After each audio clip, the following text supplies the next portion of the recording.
का भाव है। संसार में हर प्रकार के व्यक्ति होते हैं, उदाहरण देते हैं नहु के ऊपर। आओ तनी 4 लाइन भूमिका के अंदर।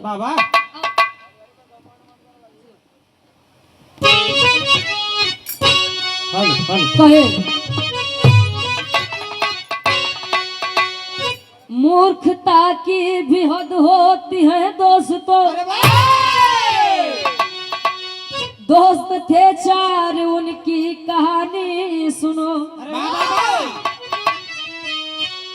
तो पंडित जी कहते कथा ताब से, तो यादव मिलावे अब दूधवा में पानी। पाल मौलवी पंडित यादव के संग कहे अब चली मेला लागल बाबा।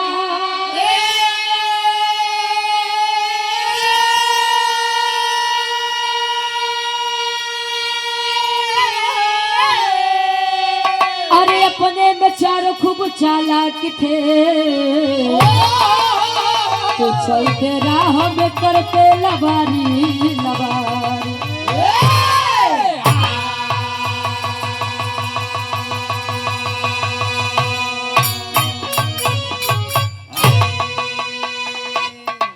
कहे पाल मौलवी पंडित यादव के साथ कहे आवा चली मेला लागल बा भारी।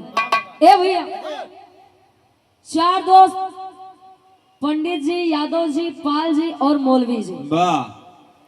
एक बड़ा सा मेला गांव के बाहर लगा है। पंडित जी कहे आइए चलिए चलते हैं मेला देख कर आएंगे।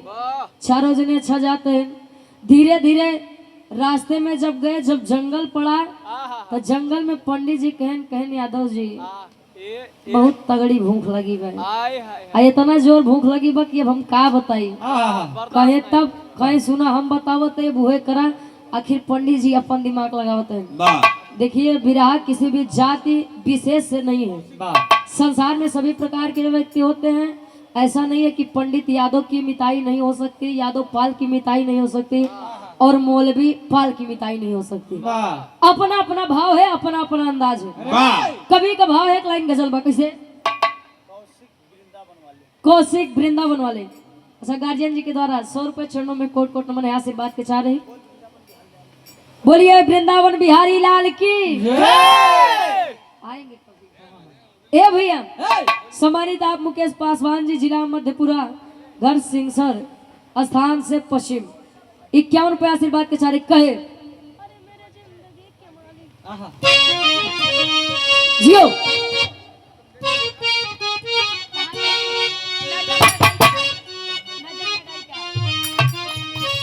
कहे अरे मेरे जिंदगी के मालिक मेरे दिल पे हाथ रखी दे। मेरे जिंदगी के मालिक मेरे दिल पे हाथ रखी दे। मेरे जिंदगी के मालिक मेरे दिल पे हाथ रखी दे। मेरे जिंदगी के मालिक मेरे दिल पे हाथ रखी दे। तेरे आने की कमी, तेरे आने की खुशी से मेरा दम निकल न जाए। तेरे आने की खुशी।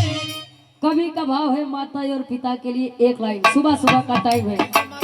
माता पिता न होते तो हम न होते, आप न होते ये पूरा संसार न होता।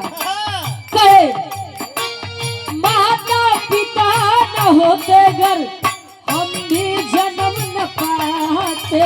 माता पिता न होते घर हम भी जन्म न पाते। माता पिता न होते घर हम भी जन्म न पाते। माता पिता न होते घर हम भी जन्म न पाते। संसार में उजाला, संसार में उजाला, अरे होता नहीं कहीं संसार में उजाला। माता पिता न होते अगर हम भी जन्म न पाते, संसार में उजाला होता नहीं कहीं पर। जो इंसान सोचते हैं कि मंदिर और मस्जिद जाने से हमें स्वर्ग मिल जाएगा, तो उनके लिए एक बात कहूंगी, कहीं कहीं मीरा तो कहीं राधा तो कहीं घनश्याम मिलते हैं। अरे पवन सुत के सीने में श्री राम मिलते हैं। स्वर्ग की राह ढूंढने वालों, दुआएं ले लो माँ बाप की, क्योंकि माँ बाप के चरणों में चारों धाम मिलते हैं। यहाँ नहीं मिलेगी तो आश्रम में जाओ, आसाराम मिलेंगे भाई। तो कहाँ से आ जाओ? अच्छा, कहानी की शुरुआत गुरु जी से लेते हैं। कैसे?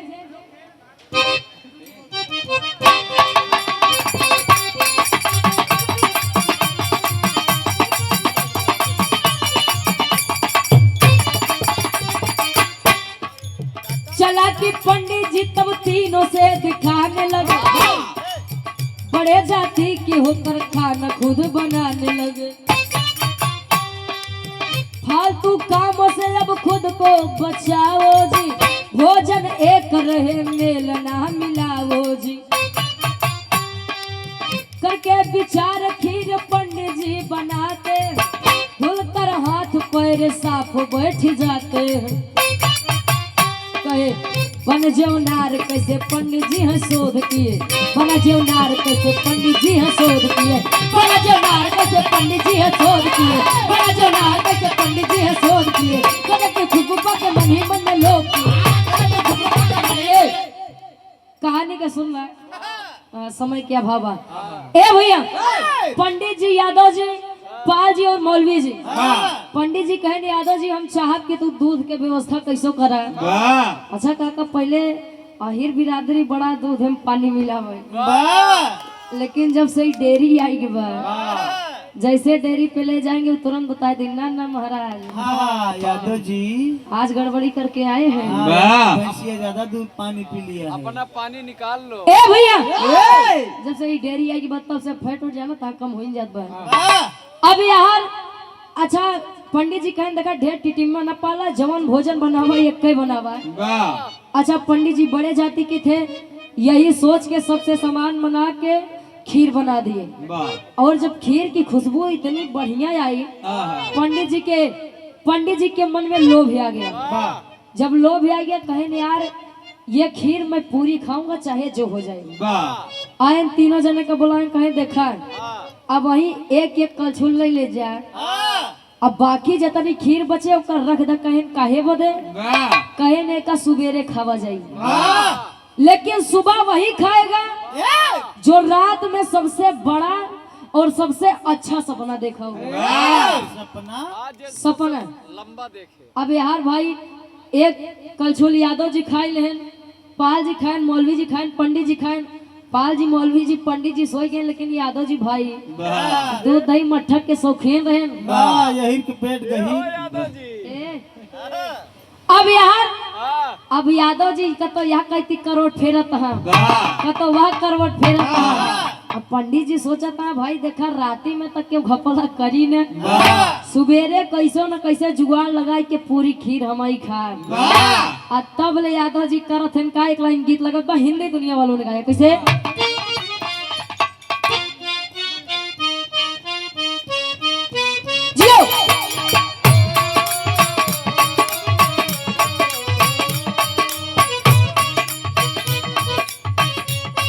और यार हरिंदर यादव जी गोपालगंज से, और एक छोटी सी बहन छोटी सी परी है, 100 रुपए का महान आशीर्वाद। लेकिन कहे गोरी है कलैया तुला दे मुझे हरी हरी चूड़िया, गोरी है कलैया तुला दे मुझे हरी हरी चूड़िया, अपना बना ले मुझे बालवा।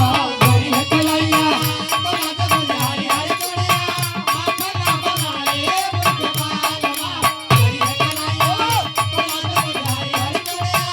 अपना बना ले मुझे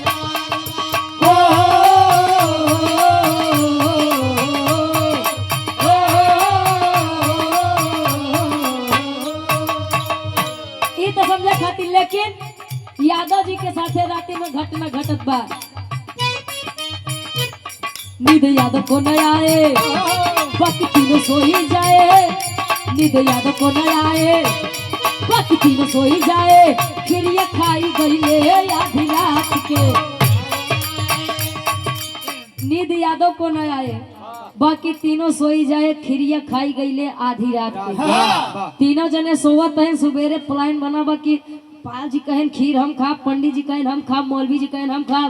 तब ले अहिर जी रतिया मुठन कहा ये तीनों जने गहन तेल ले। अरे बारे यादव जी पहले हम अपन देखी बाद में इनकर लोग के देखा गए आधी रात चुपके से। क्या बढ़िया जोमेटो पहिरे। अब बढ़िया से भैया खोल के पूरी खीर खाई गए।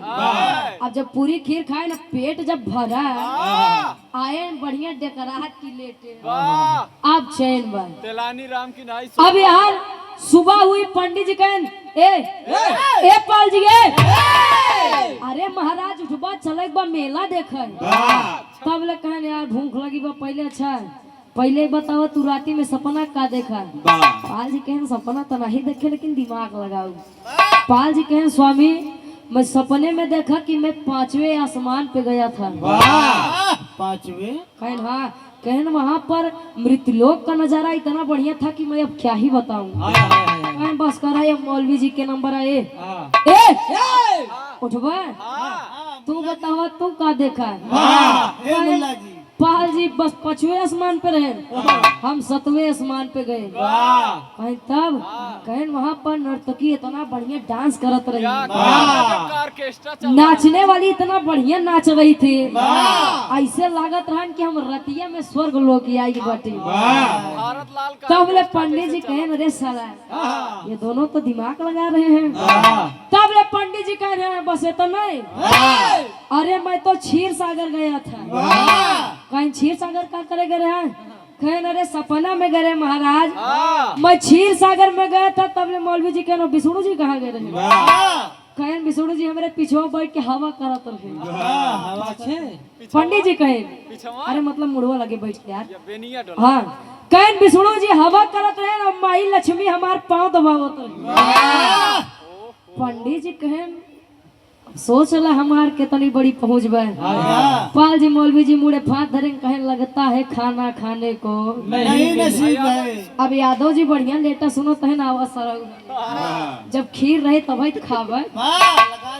अब पंडित जी कहे यादव जी यादव जी अरे महाराज उठबा तू बतावा। कहन हम का बताई? कहन का भ काहे बड़ा मन उदास बा? कहन जान ला बहुत बड़ा धोखा हो गया हमारे साथ। कहन का कहन हम सोवत रहे हमारे सपने में एक चीज घटी। कौन घटना घटी? एक शादी विवाह में काकी दाई लोग गाड़ी गावत थी। कैसे? पुष्पा पाली क्लिनिक फतेहपुर मऊ से 51 रुपए और पुनः हमारे धर्म के गार्जियन जी Brijlal bullet centre IDPL Rishikesh मूल निवासी जामो अमेठी सुल्तानपुर यूपी से 200 रुपए का महान आशीर्वाद गावा थी। कैसे क्या बात है गावे?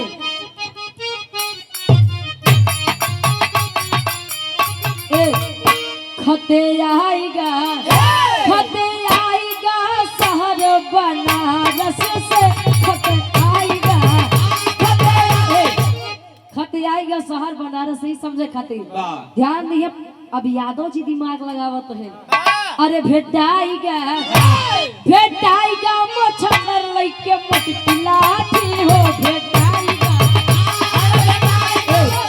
कहे भेटाएगा मोछंदर लइके मोटकी लाठी। कहन मतलब कहन महाराज हम सोवत रहे एक बढ़िया हट्टा कट्टा पहलवान मोछी पे बढ़िया ताव दे लाठी ले खड़ा रहा।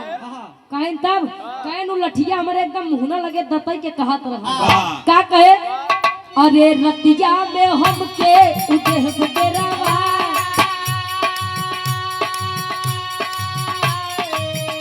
अरे काहे की खिरिया न ले क्या हो खाए भेटाएगा मोछंदर लइके मोटकी लाठी हो भेटाएगा। कहे रतिया में हमके उ देश डेरवाए एकदम लाठी लेके दत्ता कहीं चल के खीर खा। कहीं हम ना खाबे कहीं कैसे न खाबे? कहीं हमार चारों दोस्त हम तीनों दोस्त बहुत मरिए। कहें तब कहें कि अब का करी एकदम लाठी ले से मोहवाई लगे खाबे न खाबे? खाबे कि न खाबे? कहे ना हम डेर के मारा महाराज जान लब अपन जीव बचावे बदे कहे कि चलते खाई लेते। अब हम आगे आगे पीछे पीछे वो लाठी ले है। चल चल जल्दी पूरी खीर खा। कहे तब अब पंडित जी मुंह बाय रखा तो है का भवा यार कैसा तू कहे तब कहे हम डेर के मारे पूरी खीर खाएंगे। ऐसा नहीं सपने में आया था। कहे हाँ कहे वो लाठी एकदम मुहे लगे दताए रहा। कहे जब वो आया था तो मुझको बुलाया क्यों नहीं? कहे ना रे कैसे बुलाई बताओ कैसे टेरी के भाव में कभी लिखा था।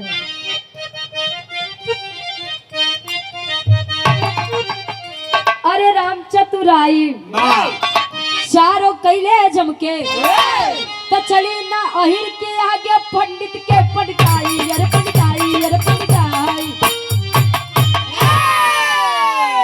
के हो या तो बुरा जिन माने। कहे चली ना पंडित अहिर के आगे पंडित के पंडिताई। ए भैया कहे हम गए खीर खाए लो। कहे बस बस अब एकदम हमरे चैन पड़ गया। कहे साले जब तूने खाया वो आया तो मुझे बुलाया क्यों नहीं?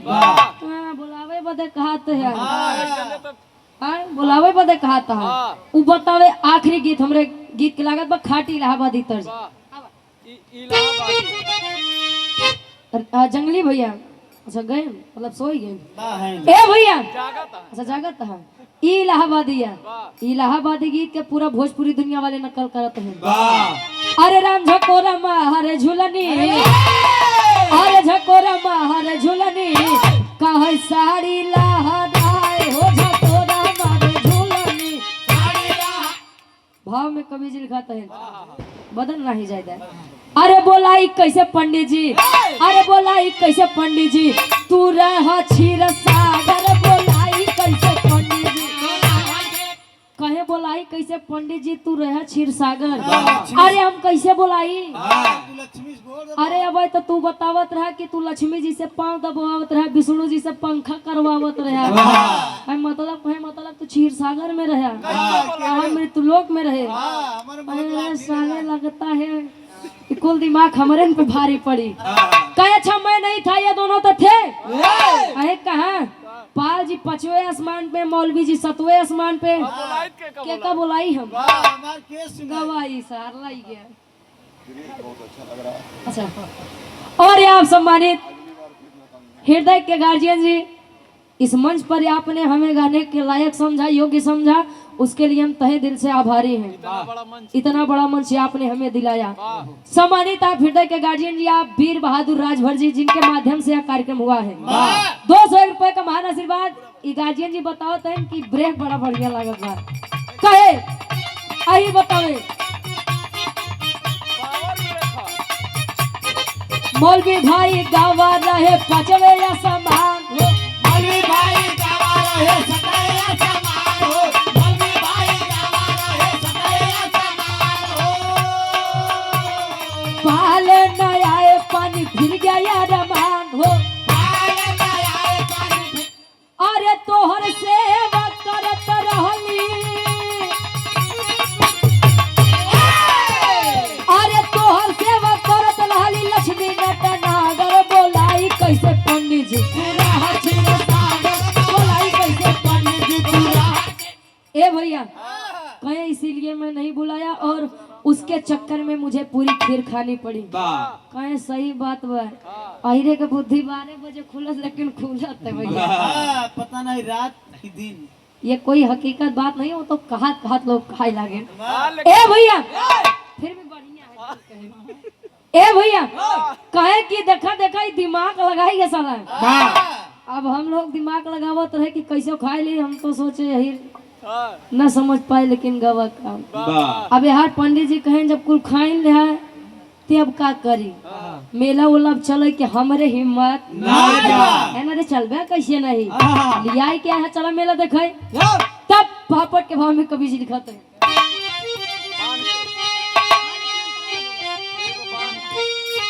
अरे आवाज दिया जब केहू नहीं अरे आय बाय भाजिया के। अरे आवाज दिया जब केहू नहीं अरे आय बाय भाजिया के तो लाठी के डर से खाई गईली खिरिया भाई डल्ला से।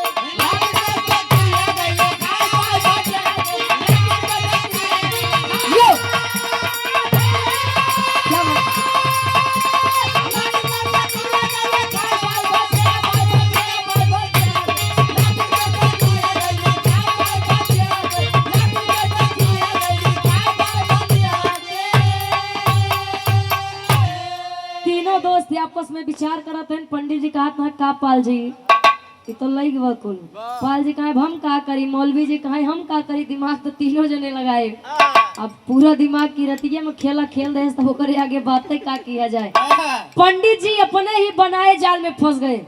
अब तीनों जने अपन पेट पकड़ के कहा था पंडित जी, कहा था पाल जी, कहा था मौलवी जी, अब खाली पेटे जवाई ने मजा माने जादव जी। ए भैया एक के चक्कर में रात में नहीं खाए ली होई तब वो बढ़िया रहा। या मेरे मौला ए भैया अब तीनों जने पेट पकड़े तब ले कहे ना चल अब घरे रास्ता देखिए मेला चले के हिम्मत समय के अभाव से आला भैया। ए भैया अब जब तीनों जने जा लगे देखिए बिरहा हाथ से रस का है, लेकिन इसमें मैं एक बात ही आपको स्पष्ट बताऊंगी। आखिरी में खड़ी के भाव में कवि जी लिखा था कैसे,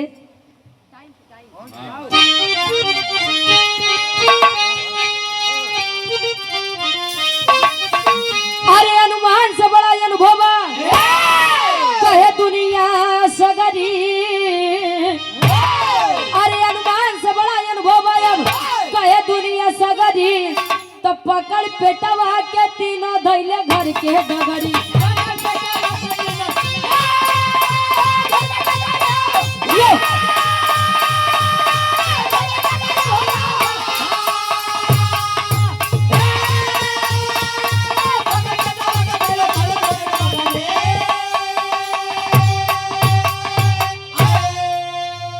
अरे केहू से ज्यादा कबहू लगावा न दिमाग को, ना ही सोचल सपना में लग जाइया।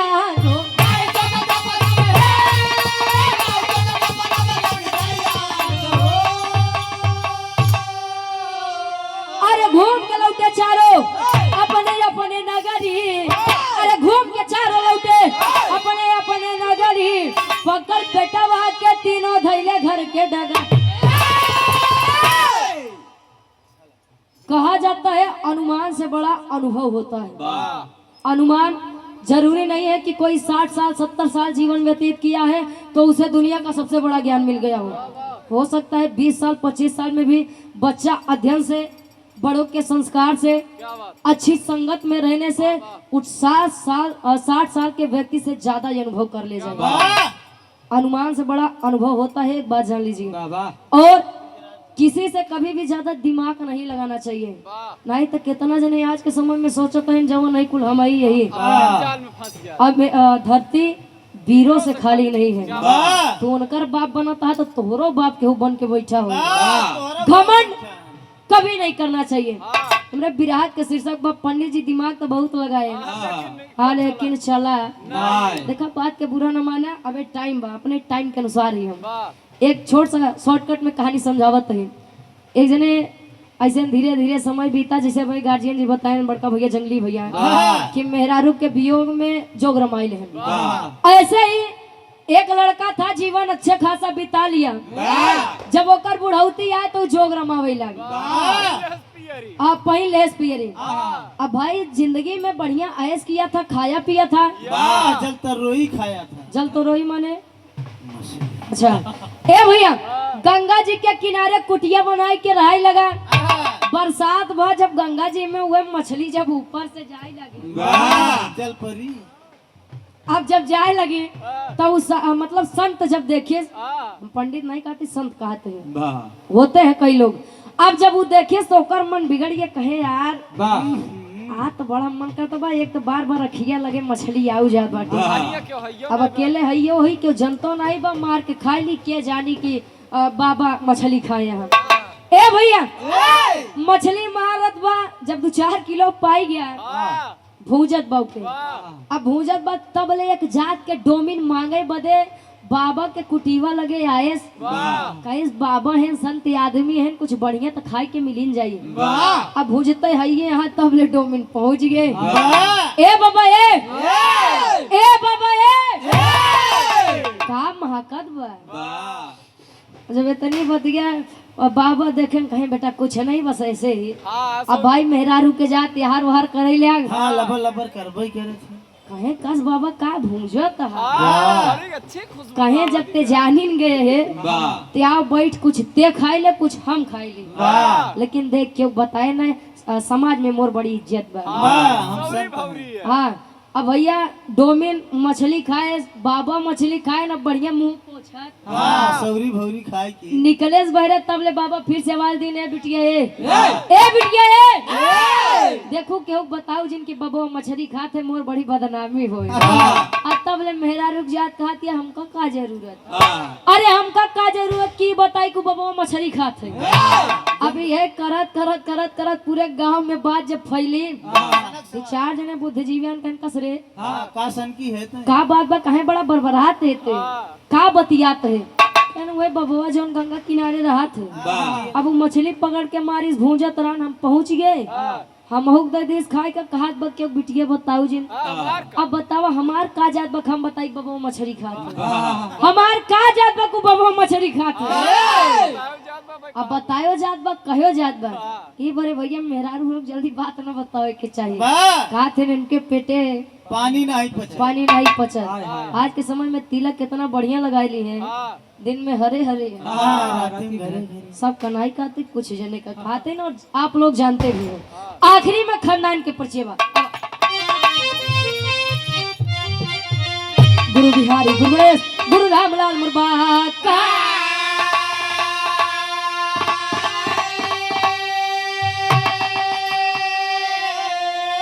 अरे स्वर्ग से चलिका कभी बच्चन का विजय पताका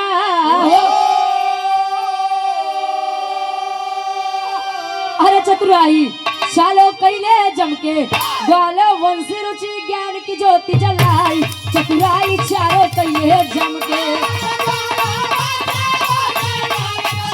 जलाई हो चतुराई चारो कैले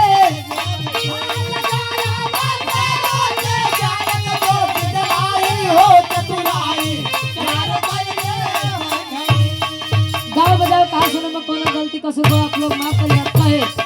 सपने सुहाने लड़क बन के मोर जीवन में आए बहार बन के अरे सपने सुहाने लड़क बन के मोर जीवन में आए बहार बन के अरे सपने